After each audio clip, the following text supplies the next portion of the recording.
Bismillahirrahmanirrahim. Assalamualaikum warahmatullahi wabarakatuh. Alhamdulillah. Alhamdulillahi rabbil alamin. Nahmaduhu wa nasta'inuhu wa nastaghfiruh wa nu'minu bihi wa tawakkaltu alayhi wa na'udzu billahi min syururi anfusina wa min sayyiati a'malina. May yahdihillahu fala mudilla lahu wa may yudlil fala hadiya lahu. أشهد أن لا إله إلا الله وأشهد أن سيدنا ونبينا محمدا عبده ورسوله لا نبي بعده. اللهم صل وسلم وتسلم على سيدنا محمد وعلى آله وأصحابه وذرياته أجمعين ومن تبعهم بإحسان إلى يوم الدين.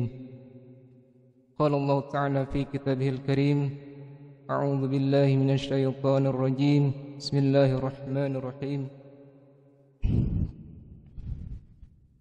يا أيها الذين آمنوا إذا قيل لكم تفسحوا في المجالس فافسحوا يفسح الله لكم وإذا قيل انشزوا فانشزوا يرفع الله الذين آمنوا منكم والذين أوتوا العلم درجة. الآية. وقال رسول الله صلى الله عليه وسلم: طلب العلم فريضة على كل مسلم والمسلمات. Sadaqallahul azim wa sadaqa Rasulullah sallallahu alaihi wasallam.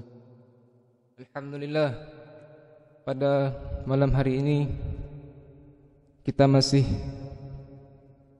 sama-sama diberikan perlindungan oleh Allah Subhanahu wa taala sehingga kita bisa diberi kemampuan untuk melangkahkan kaki kita menuju majelis ta'lim yang insyaallah penuh barakah ini. Salawat bertangkikan salam semoga selalu tercurahkan kepada baginda besar kita, yakni Nabi Yuna wa Habibuna wa Syafi'una Muhammad sallallahu alaihi wasallam, yang mana berkat perjuangan mujahadah beliaulah kita bisa merasakan dinul Islam seperti apa yang kita rasakan pada saat ini.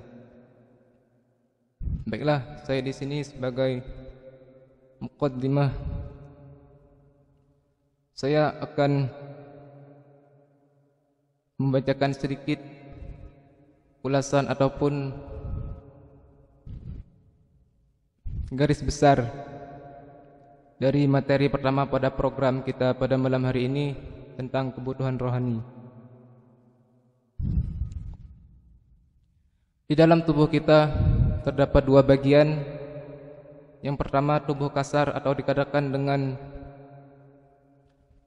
tubuh jasmani atau zuhir. Pada dasarnya zuhir ini membutuhkan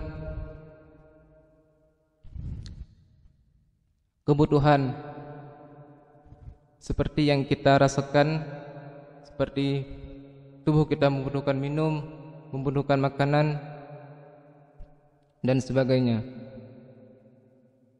Sebagaimana dengan salah satu bagian tubuh kita yang lainnya, yaitu tubuh halus atau tubuh rohani. Tubuh ini juga membutuhkan asupan rohani sebagaimana yang dibutuhkan seperti tubuh jasmani. Kita diwajibkan sekaligus dianjurkan untuk menjaga asupan rohani sebagaimana kita menjaga asupan jasmani kita.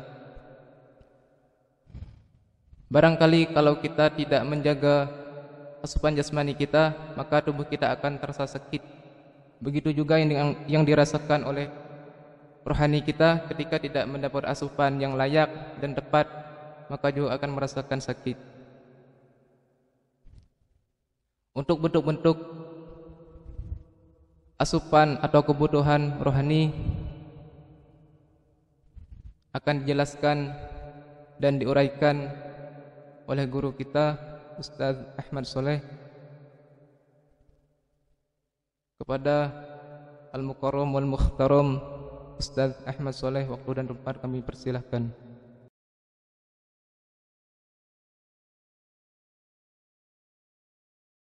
Assalamualaikum warahmatullahi wabarakatuh.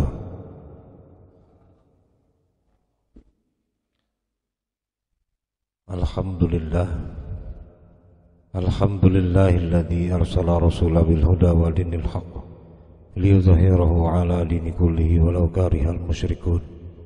Asyhadu an la ilaha illallah wahdahu la syarika lah wa asyhadu anna Muhammadan abduhu wa rasuluhu la nabiyya ba'dah. Wa qala Allah ta'ala fi kitabihil karim, a'udzu billahi minasy syaithanir rajim. Bismillahirrahmanirrahim. Rabbi israh li sadri wa yassir li amri wa hlul 'uqdatam min lisani yafqahu qawli. Shadaqallahul azim. Pertama-tama marilah selalu kita memanjatkan puji dan syukur atas kehadiran Allah yang selalu dan selalu menemani kita di setiap hentakan dan hisapan nafas, sehingga masing-masing hirupan nafas yang kita rasakan tidak lepas daripada kasih sayang dan penjagaan dari Allah Subhanahu wa Ta'ala. Dan mudah-mudahan dengan kesadaran yang begitu mendalam ini, sampai sehalus-halusnya, mudah-mudahan kita akan selalu digolongkan Allah kepada golongan hambanya yang bersyukur. Amin ya rabbal alamin. Salawat dan salam dan intinya terus kita aturkan kepada junjungan kita Nabi besar Muhammad sallallahu alaihi wasallam, yang terus dan mudah-mudahan salawat yang kita bacakan ini akan terus mengalir kepada seluruh para pengikut beliau sampai ke akhir zaman. Dan tentunya kita berharap agar kita semua diakui oleh Rasulullah juga sebagai umatnya. Amin ya rabbal alamin. Baiklah, apa yang disampaikan oleh Ustadz Muhammad Bahid barusan tentang hal yang begitu teramat mendasar di dalam kehidupan kita sebenarnya. Hal yang mendasar ini dan yang paling setiap orang selalu memikirkannya. Siapapun dia itu mesti memikirkannya. Dan apabila kita tidak memikirkannya, ini berarti benar-benar orang-orang yang tergolong kurang akal. Karena dalam tafakur atau di dalam renungan kita, di dalam kehidupan kita sehari-hari, siapapun itu tetap dia akan memikirkan tentang hal yang mendasar ini, yaitu tentang kebutuhan tadi. Nah, cuman bagi yang memikirkan atau merenung tentang kebutuhan ini tergantung kepada pengetahuan orang itu sendiri. Nah, apabila orang itu dia mengetahui ataupun memikirkan tentang kebutuhan jasmaninya atau kebutuhan zahirnya, berarti ini dia tergolong orang-orang awam. Orang-orang yang awam tuh semua orang sama seperti kita, ini orang awam maksudnya. Apa yang dipikirkan orang awam? Yaitu memikirkan masalah perut. Nah, itu orang awam. Berpagi-pagi bangun tidur itu udah mikir masalah itu. Terasa lapar pagi-pagi sudah bangun, makan apa hari ini? Apa yang mesti aku makan hari ini? Adakah yang akan aku makan? Bagi yang masih belum bisa mikir apa yang mau dimakan. Bagi yang punya uang mau makan, masih mikir juga, enaknya makan apa ya? Nah itu. Nah, jadi bagi kita orang awam semuanya mikir begitu. Itu tentang makanan atau kebutuhan jasmani. Karena kalau berpakaian, kita masih bisa nggak beli pakaian. Karena nggak lapar kok kita pakai pakaian yang bekas-bekas, nggak sakit kok badan kita, asal dicuci bajunya. Kalau nggak dicuci nanti kena penyakit kulit, kotor. Nah, kalau masalah pakaian itu mungkin masih bisa ditahan, tapi kalau masalah perut, nah itu hati-hati. Semua masalah perut ini gara-gara atau sebab kita tadi memikirkannya berlebihan, terkadang bisa terjadi peperangan, memperebutkan minyak, memperebutkan emas supaya perut ini kenyang. Nah, ini kalau bagi kita orang awam. Ini semuanya sama, tetap kita memikirkan itu. Jadi tidak bisa dipungkiri. Nah, sekarang bagi orang-orang yang ingin disebut orang yang berakal itu sempurna, nah ini ada lagi. Ini akalnya ada dua macam. Jadi ada akal yang kurang sempurna sama akal yang sempurna. Jadi kalau yang kurang sempurna tadi, dia hanya mikir tentang kebutuhan jasmani saja atau kebutuhan zohir. Kenapa disebut kurang sempurna? Sebab dia tidak menyadari bahwa di dalam diri dia yang zohir itu ada diri yang batin atau ruhaniyah. Kenapa dia tidak terpikir sementara dia masih komat kamit, dia masih bergerak sana sini, dia masih lari-lari, dia masih bisa makan dan minum dan lain sebagainya. Kenapa dia tidak memikirkan ada apa yang ada di dalam diri ini? Itulah saking sangat awamnya, saking sangat terdindingnya, terhijabnya, tertutupnya kita dengan batin kita.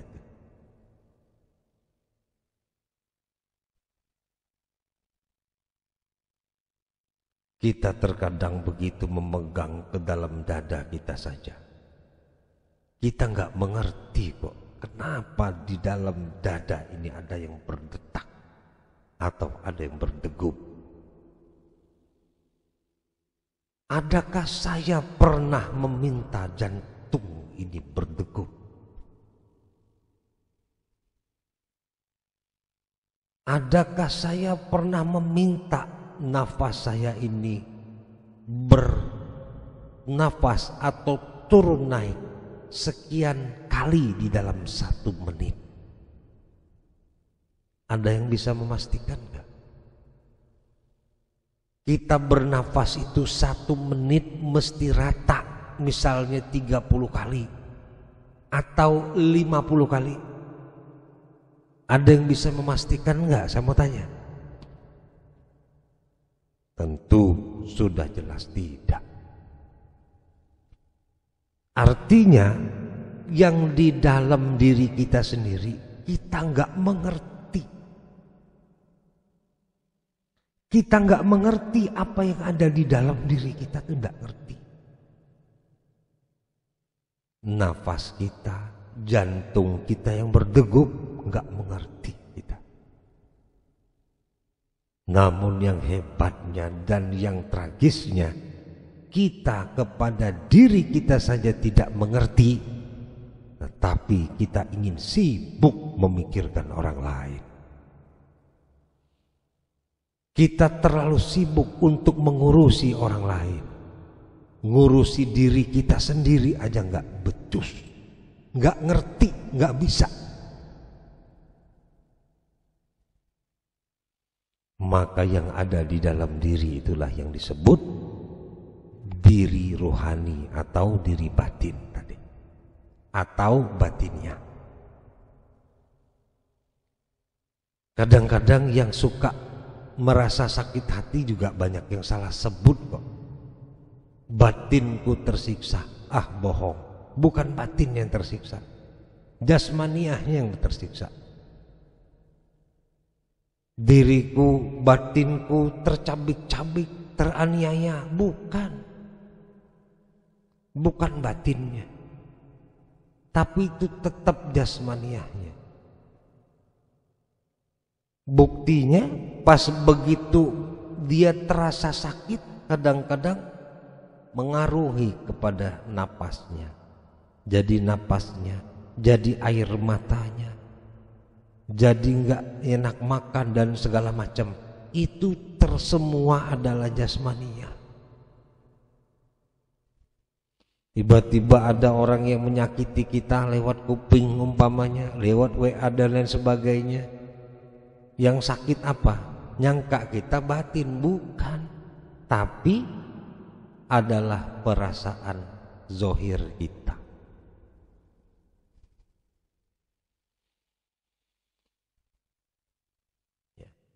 Jadi kalau yang namanya batin itu nggak bakal ngerti tentang kita mau dapat uang 1 miliar atau nggak dapat uang sama sekali, nggak bakal ngerti. Kita dapat undian ataupun dapat hadiah sebesar gunung emas, nggak ngerti, nggak bakal batin itu terasa senang atau enggak. Jadi batin itu sangat-sangat terpisah dari diri zohir, itu perlu dicamkan baik-baik.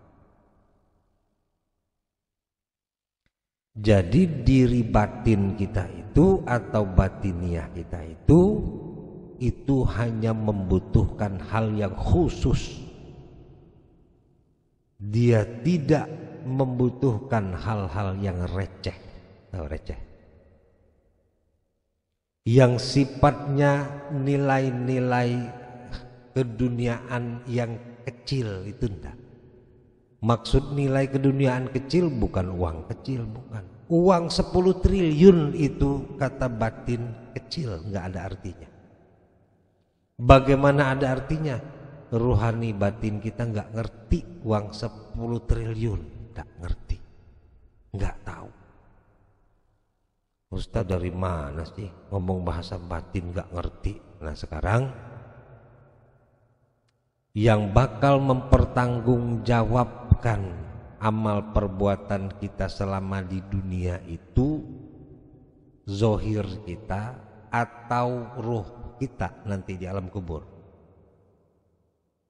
Kalau zohir kita nanti pada lompat semua, kita ini ketakutan. Dia bisa keluar jalan-jalan nanti.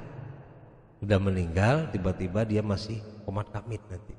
Jawab pertanyaan mungkar dan nakir. Mau begitu? Nah, tentu kita tidak mau, karena tidak mungkin. Yang menjawab itu ruhani. Kalau memang ruhani tadi tahu, batin tadi tahu, sekarang bagi orang tua, suami, anak dan lain sebagainya yang sudah meninggal, tolong samperin ke kuburannya. Ajak ngomong itu ruhani. Kalau bisa berhubungan. Tapi memang itulah yang dikatakan tadi, tidak mengerti ruhani tadi. Walaupun kita mau nangis darah, ibu kita sudah meninggal, mau nangis kingkong, mau nangis apapun, tidak bisa tahu lagi. Terputus hubungan kita dengan dunia, itu terputus. Itu bukti bahwa itu kan di alam kubur. Kalau kita masih hidup, dia masih nyambung. Tetap tidak nyambung sebenarnya.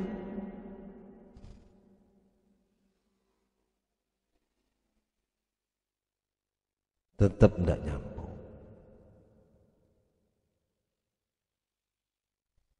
Kita dapat undian menang umpamanya hadiah 1 triliun.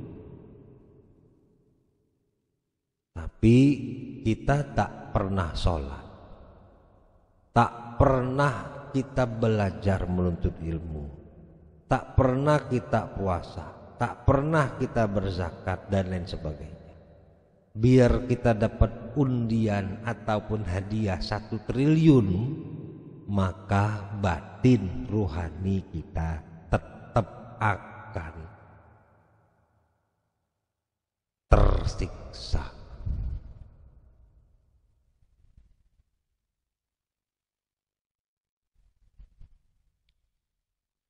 Ya, jadi ruhani kita tadi hanya bisa mengenal bentuk-bentuk ketaatan atau ketakwaan di sisi Allah Subhanahu wa ta'ala.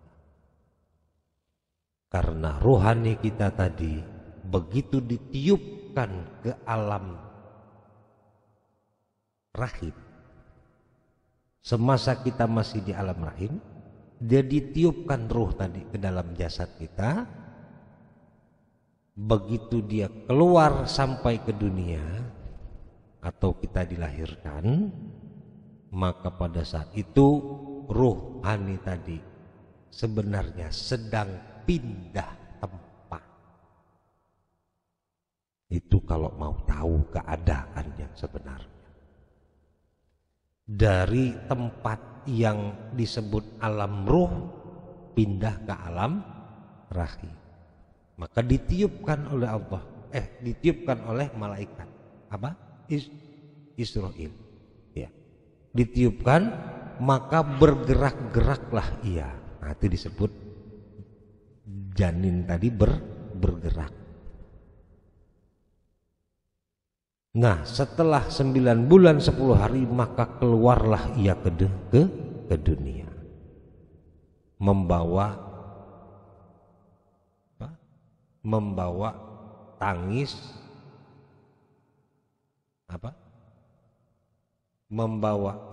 membawa yang berlumuran darah yang menandakan bahwa ia hina, lemah, papa dan tiada kuasa.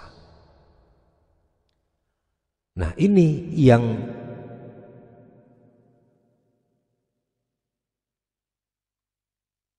yang mana proses perpindahan tadi dari alam ruh ke alam rahim, terus pindah lagi ke alam dunia. Nah, ini pindah alam. Terus setelah di alam dunia meninggal atau yang disebut mengalami kematian, masuk ke alam kubur. Sebenarnya bukan mati ruh itu, tapi lagi-lagi pindah alam, tempatnya yang berpindah. Dari itulah hebatnya ruh kita tadi. Dia bisa berpindah ke banyak dimensi. Dari alam ruh yang gaib dia pindah ke alam rahim, pindah ke alam dunia yang nyata, pindah lagi ke alam gaib. Itu hebatnya. Dan itu tidak dimiliki oleh yang lain. Jisim tidak bisa. Dia cuma dengan alam itulah. Dari awal sampai akhir. Jirim latif pun demikian. Tapi roh kita diberi keistimewaan oleh Allah. Bisa berpindah tadi sampai ke alam kubri yang sekarang. Kalau sekarang sudah ada alam kubri. Dan orang-orang yang menikmatinya maksudnya sudah ada di alam kubri. Nah, setelah di alam kubri nanti bakal pindah lagi ruh tadi.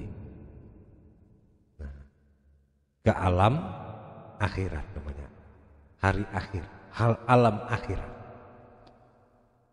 Alam yang terakhir. Nah, sekali lagi ruh ini untuk berpindah dan berpindahnya sekali lagi butuh keselamatan. Untuk selamatnya sosok ruh membutuhkan energi, membutuhkan kekuatan, membutuhkan kesehatan ruh tadi. Kalau ruh ini sakit, lemah, maka ruh kita terancam sakit. Nah, kalau ruh ini terancam sakit, maka dia akan menjadi sengsara nanti di dunia maupun di alam kubri. Tadi kan sudah dijawab dan sudah diulas bagaimana ruh tadi bisa sengsara dan bisa senang. Dia bisa sengsara apabila kita tidak melakukan ketaatan kepada Allah, dan dia akan merasa senang apabila kita melakukan ketaatan kepada Allah atau yang disebut ibadah. Nah, maka dari itu ruh ini tadi perlu diberi, seperti kata Ustadz Bahid tadi, diberi asupan atau makanan. Nah, supaya apa? Supaya dia berenergi, supaya dia kuat, supaya dia punya tenaga, supaya dia sehat. Ruh siapa? Ruh kita sendiri. Maka boro-boro kita mau mengasih asupannya, malah yang ada selama ini kita mengotori ruh itu sendiri. Dengan apa? Dengan perbuatan-perbuatan yang dilarang oleh Allah Subhanahu wa ta'ala. Kita kotori, kita zolimi ruh kita sendiri.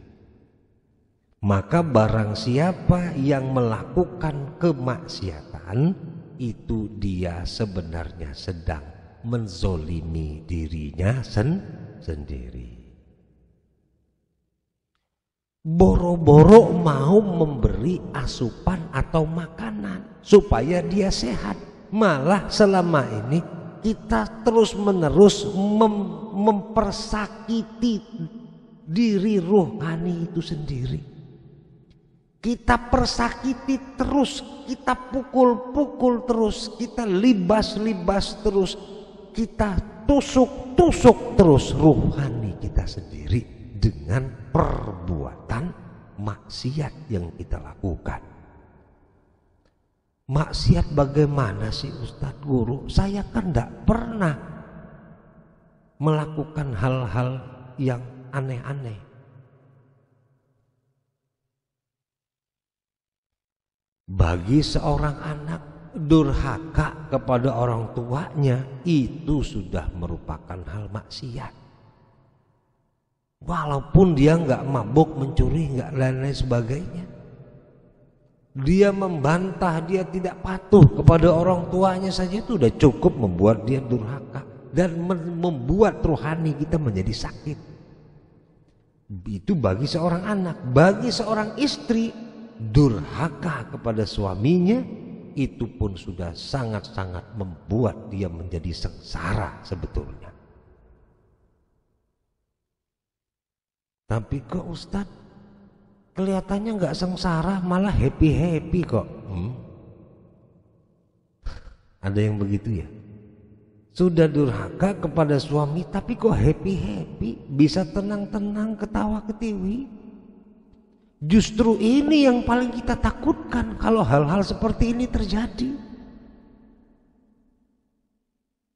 Sudah durhaka tapi kita tidak diberi peringatan, malah ketawa ketiwi. Ini paling mengerikan.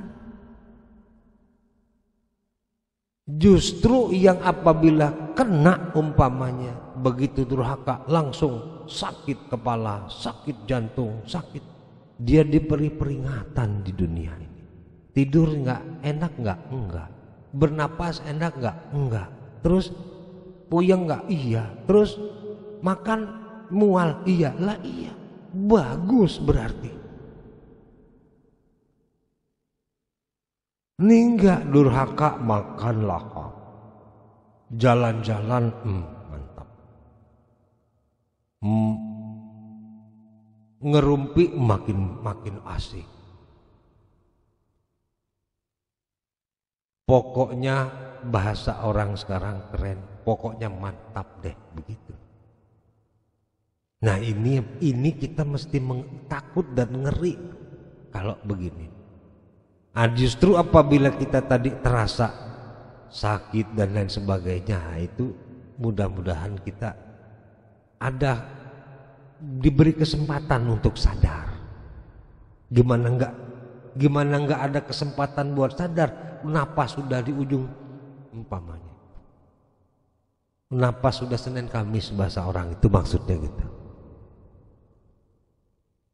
Atau sakit kepalanya udah nggak ketahuan, nggak ketulungan. Allahu Akbar sambil megang kepala. Ya Allah, nah itu. Sakitnya luar biasa umpamanya. Kan enak. Ada astagfirullah, ada kesempatan, kemungkinan untuk ngucap tuh ada. Tapi kalau dilanjur kita makan itu enak, makan ini enak, uangnya banyak, jalan-jalan ke sana ke sini, ketawa ketiwi, itu justru cepat-cepatlah kalau bisa minta mati. Karena jarang sekali orang yang bisa bertaubat dengan hal-hal demikian. Tambah dengan dia sudah durhaka, sholatnya makin rajin, mantap. Sudah durhaka, sholat makin rajin. Bagaimana mau bertaubat?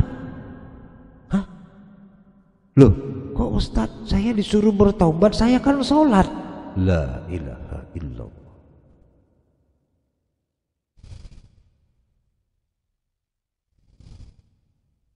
Itulah kira-kira. Nah, jadi membuat kita bertafakur dan berpikir lagi. Kalau begitu, supaya rohani atau batin ini bisa terobati, bisa terasupi dengan makanan nutrisi yang baik, berarti mesti diberi apa ya? Nah, begitu. Oh, berarti mesti diberikan amal perbuatan yang baik. Misal sholat yang rajin, misal puasa yang banyak, misal zakat sedekah yang banyak. Tetapi di dalam kenyataannya banyak orang-orang yang sholat itu dilaknat oleh Allah. Banyak orang-orang yang berpuasa itu berpuasa yang sia-sia, hanya mendapatkan lapar dan dahaga. Gimana enggak lagi puasa kok ngomongin orang? Gimana enggak lagi puasa kok bisa berburuk sangka kepada orang? Sampai tragis umpamanya buruk sangkanya, tapi sedang berpuasa.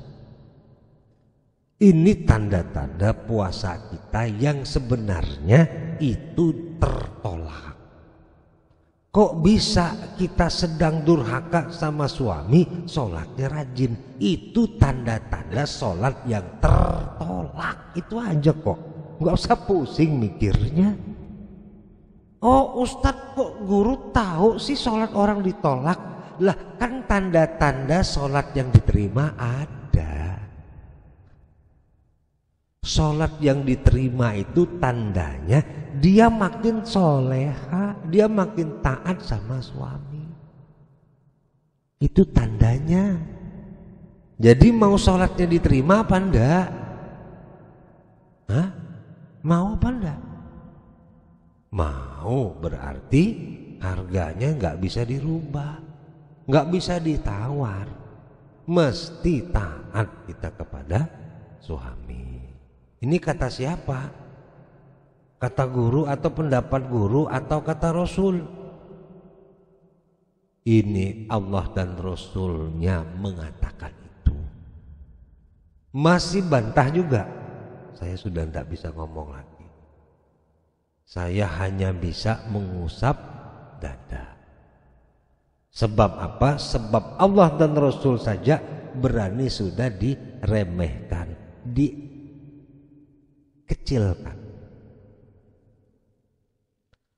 Itu jadi Kalau seandainya kebutuhan ruhani tadi hanya amal soleh saja, berarti masih belum tepat. Apa susahnya sih kalau di alam kubur, di akhirat mau kita menjadi selamat, tinggal sholat yang banyak, puasa yang banyak, kan gitu. Tapi mohon maaf, masih keliru. Waduh, makin bingung nih saya nih. Saya makin bingung ya jadinya ya gitu ya. Sudah amal soleh masih kurang juga. Jadi mau apa lagi nih?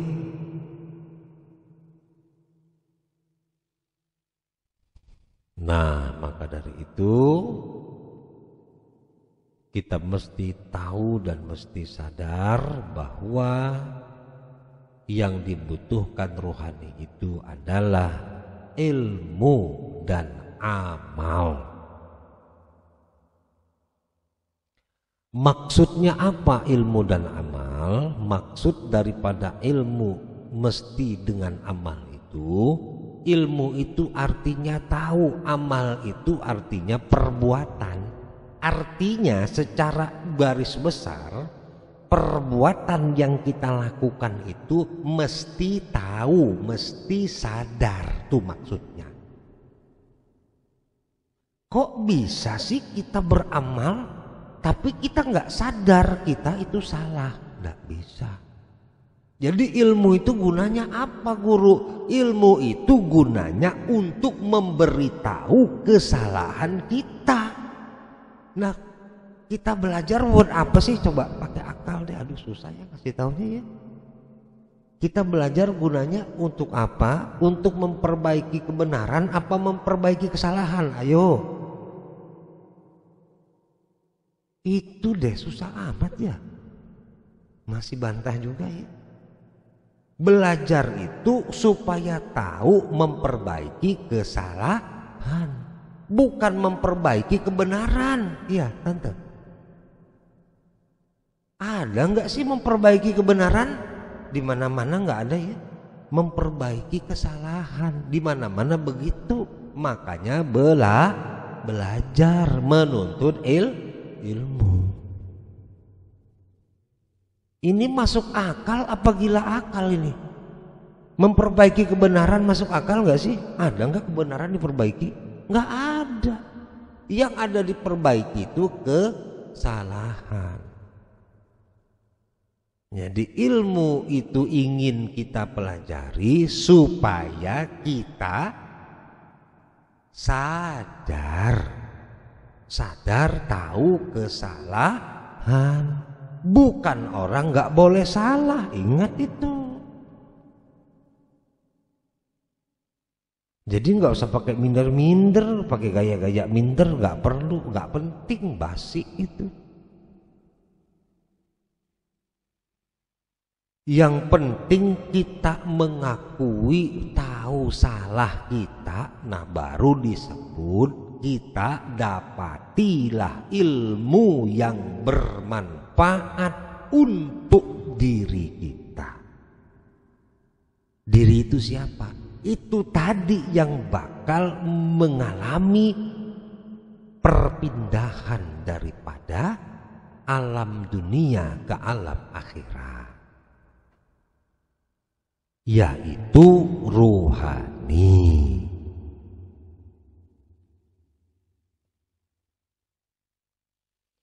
Kenapa? Karena selama ini kita banyak beramal, beribadah atau amal ibadah di dalam ketidaktahuan atau tidak ada ilmu atau tidak sadar.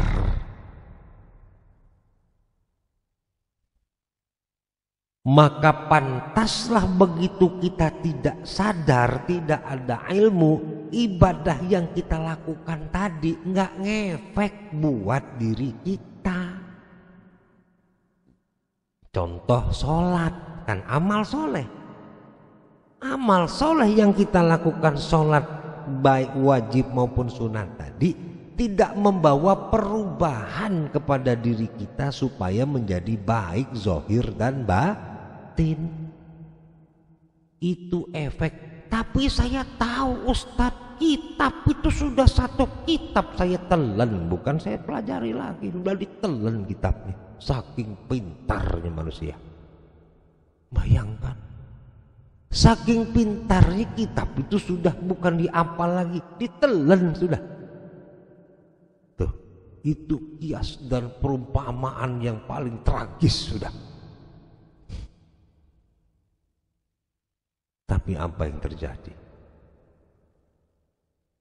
Amal sholat dan kitab sholat yang sudah ditelan tadi pun tidak membawa manfaat kepada dirinya.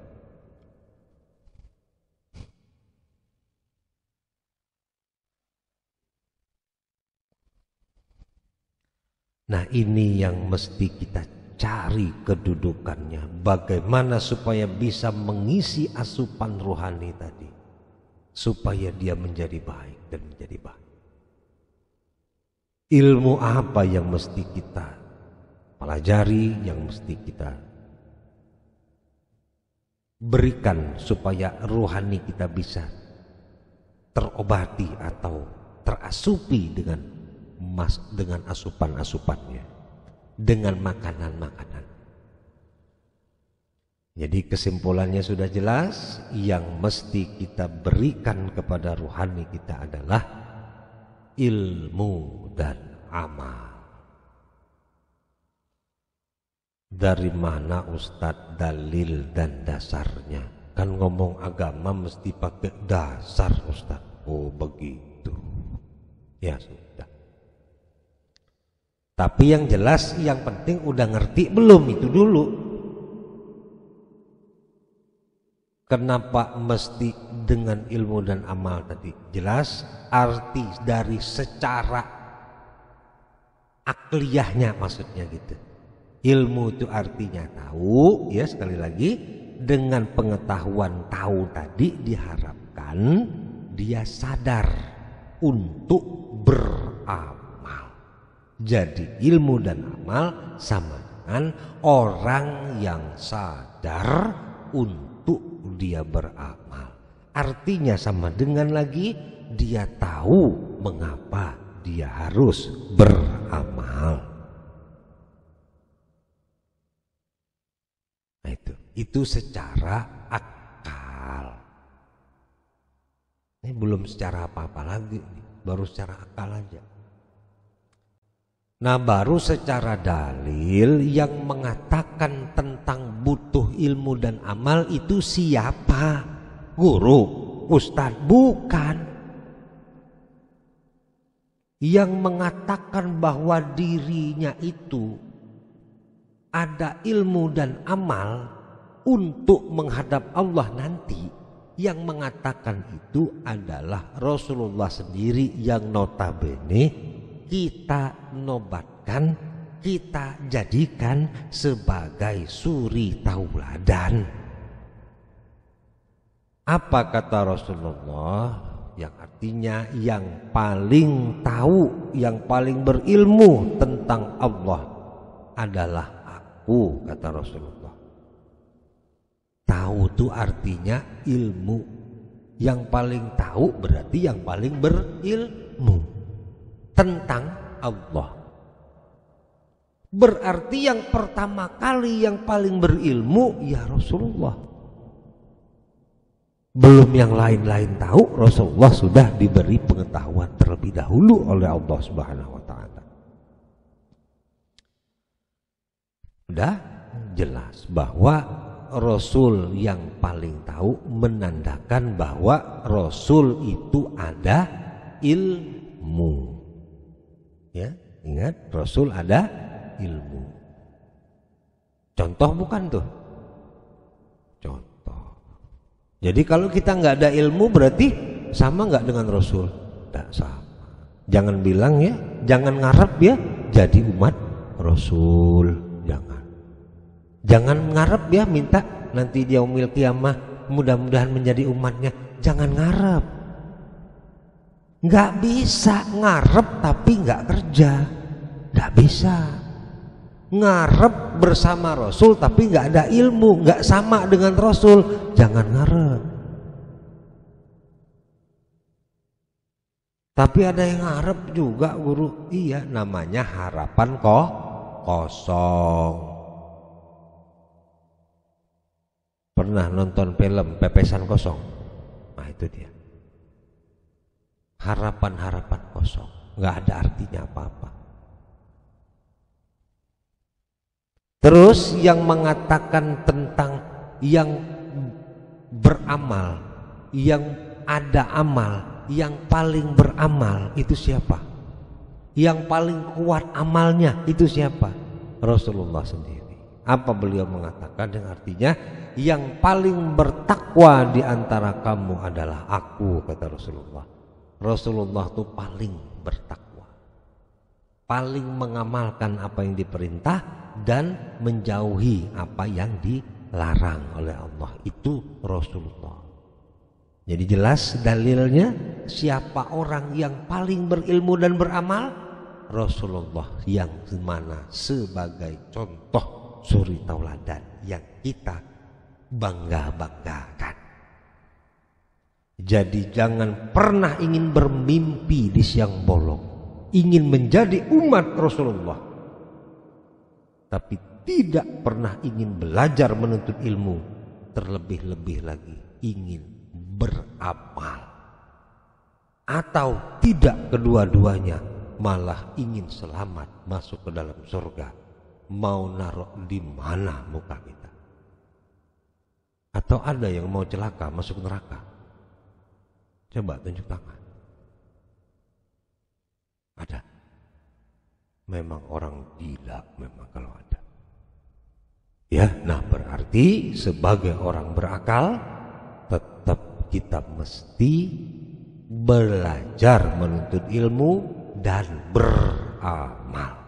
Boleh nggak Ustadz? Nggak usah belajar Ustadz, saya cuma mau beramal aja. Boleh nggak?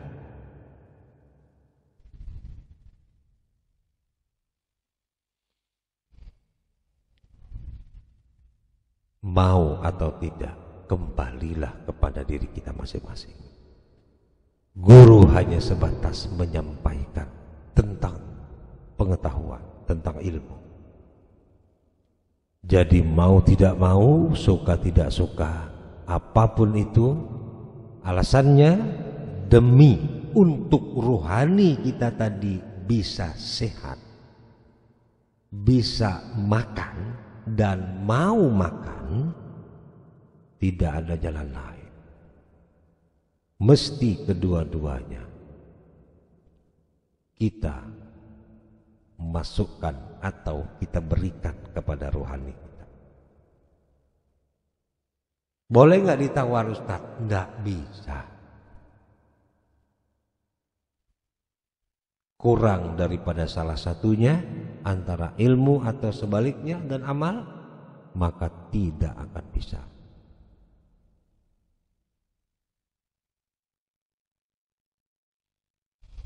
Mau dengan alasan apapun.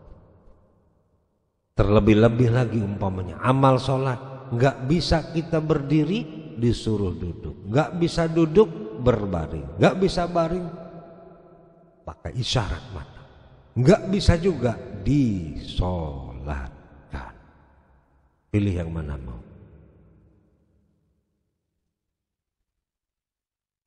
Ya, jelas. Jadi apa yang mesti dan memang jangan sampai terjadi kepada diri kita tadi, itu mesti kita pikirkan baik-baik. Barang siapa yang ingin menyenangi dirinya sendiri atau yang sayang kepada dirinya sendiri, jadi kalau sudah memang tidak mau lagi menyayangi diri sendiri, atau ingin menzolimi diri sendiri, atau ingin menyakiti dirinya sendiri, silakanlah. Satu, tidak mau menuntut ilmu. Kedua, tidak mau beramal. kurang salah satu daripadanya saja sudah berbahaya, apalagi kedua-duanya.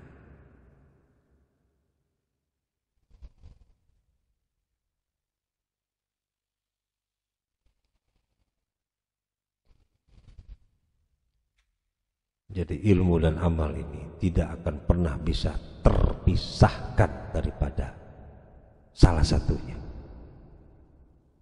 Nah, kalau dia terpisah, maka akan terjadi gagal fungsi. Layaknya air itu apabila dia kita pisahkan unsurnya, maka fungsi sebagai penghilang dahaga atau penyejuk dikala kita sedang dahaga akan gagal fungsi. Kita tidak akan bisa mendapatkan fungsi-fungsi supaya hilang dahaga kita tadi. Tahu apa yang terjadi? Bila kita sedang haus, malah kita menikmati udara dan O2, hidrogen dan O2. Pertama risikonya mengalami kematian. Kedua, semakin haus. Nggak ada enak-enaknya. Salah satu daripada unsur ini yang notabene tadinya berfungsi sebagai penghilang dahaga, kalau seandainya terpisah, maka pertama tadi kematian yang akan kita hadapi. Yang kedua, semakin haus. O2 itu udara bukan? Apabila ditiupkan ke kerongkongan kita yang sedang haus, maka akan semakin haus, semakin kering kerongkongan kita. Mau nyoba menghirup hidrogen? Pernah lihat balon terbang? Balon terbang pernah lihat? Bisa terbang itu badan, ngembung kayak balon. Mau? Nah itulah kira-kira. Jadi sangat berbahaya sekali apabila ilmu dan amal ini sampai terpisah.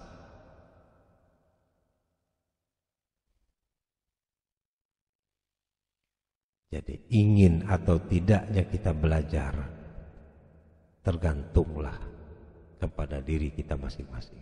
Di sini tidak ada paksaan untuk menyayangi diri sendiri. Kok menyayangi diri sendiri pakai dipaksa? Berarti orang yang bodoh. Menyayangi diri sendiri main diajarin, main dipaksa. Loh, yang benar-benar. Yang disayang dirinya diri siapa? Yang maksa siapa?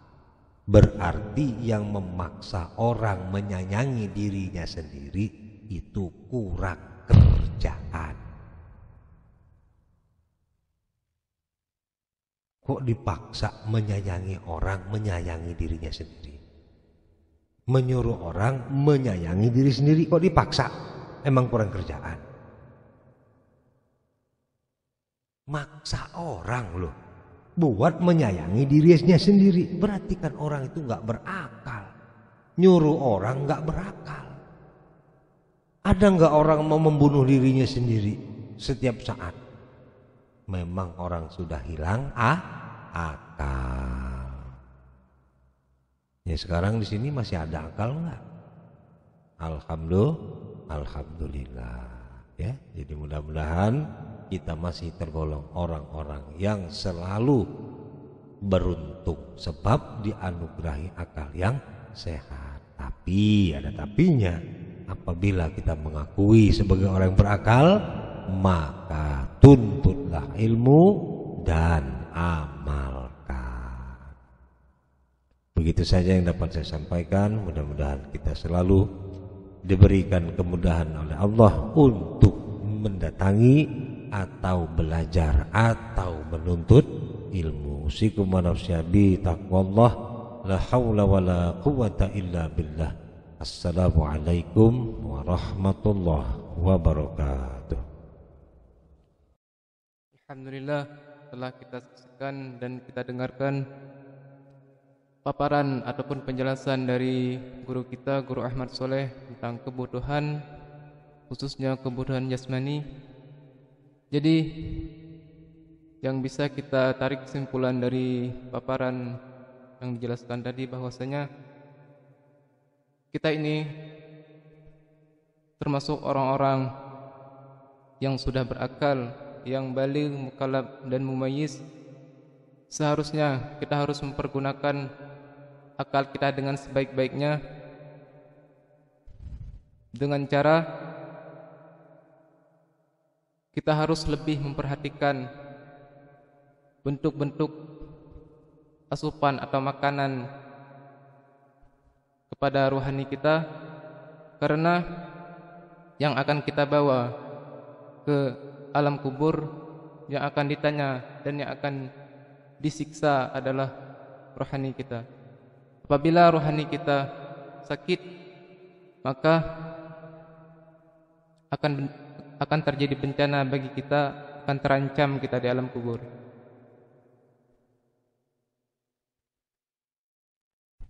Mudah-mudahan kita selalu diistiqomahkan dalam menuntut ilmu dan mengamalkannya. Mungkin sekian yang bisa saya sampaikan. Kalau ada kata-kata yang salah, saya mohon maaf kepada Allah, saya mohon ampun. Wabillahi taufiq wal hidayah. Wassalamualaikum warahmatullahi wabarakatuh.